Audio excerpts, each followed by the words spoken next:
Well, here we are again. It's a beautiful day, actually, here. Down in Cornwall, near Penzance, where I am now. It's some different life from being in London. Changes your perspective. Anyway, a friend of mine told me that he had lost hope since Boris had been elected and we were now leaving the European Union. Lost hope in what a mess, he said, British politics is in.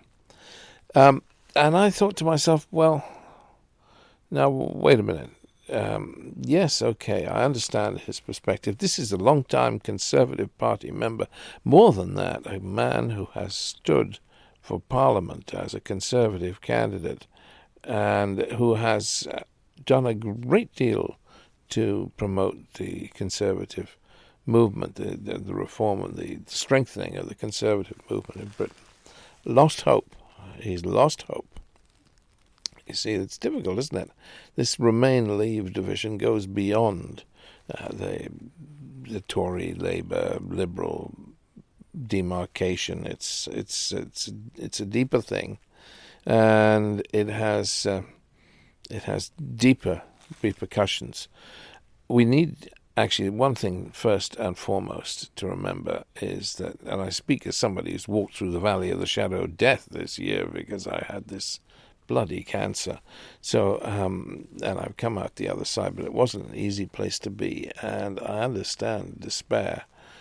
But one thing is clear. These issues, what does the French say? Tout se change, tout c'est la même chose. Nothing really changes. Brexit will not really change. My daughter's worried about whether she can bring her puppy dog back. She lives in Berlin, back and forth to Britain. Of course she can.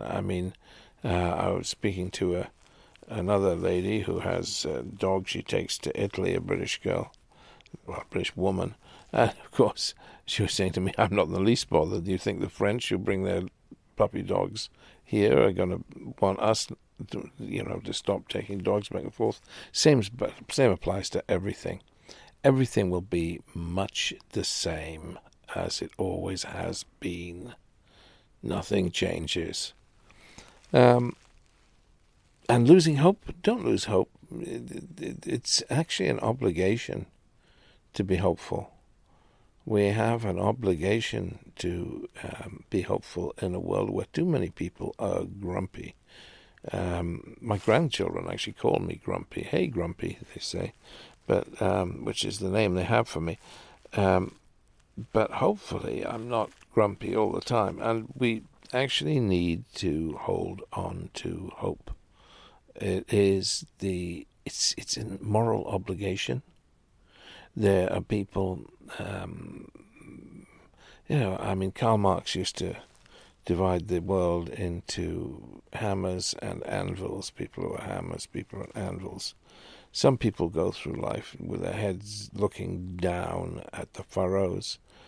Some people go through life with their eyes on the stars, looking up. Look up. Don't look down.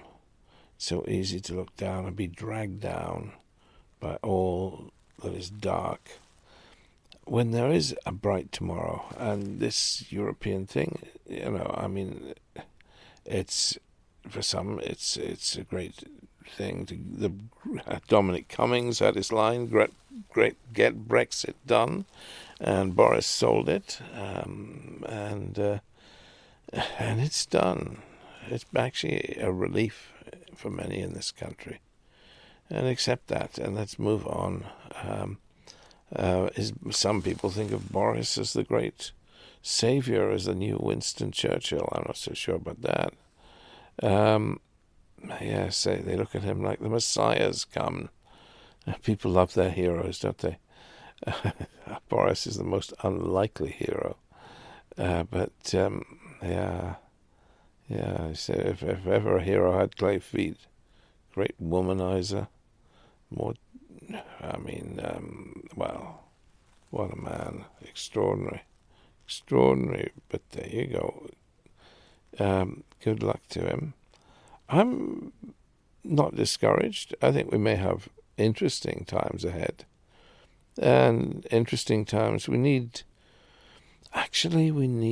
larger-than-life rulers on the international stage. We have Donald Trump, and he's, yes, bad news in some ways. In many ways, his morals are those of the gutter, but and he's self-aggrandizing to the nth degree. But he's been less bellicose when it's come to him. He rode back from war with Iran. Angela Merkel, she's saint-like. I like her. There are problems within Germany that she doesn't seem to get to grips with, and that's unfortunate. On the international stage, she walks around like a saint, Miss Goody Two-Shoes. And Macron is a man with a mission, again, messing things up nationally, but internationally, great-hearted, although I'm not so happy about his position on the British fishermen. He'll veto any trade deal with Britain if it makes concessions on fishing. Wait a minute. I come from a traditional fishing area down here in the southwest. We haven't got much left. We're crippled by tourism. Lovely, yeah. I appreciate tourism, but you know what it does. It pushes house prices up and makes for seasonal work, which is the lowest paid in the universe. And with the flower pickers now coming from Romania and so on, and that won't stop either, instead of being local. So you pick your flowers, you buy your daffodils in London, they're not going to be picked by Cornish hands. That's the way it is now. We have great campsites for these cheap labor that comes in. The farmers are rubbing their hands with glee, and they'll continue. And they don't employ local kids. No way they can get such cheap labor.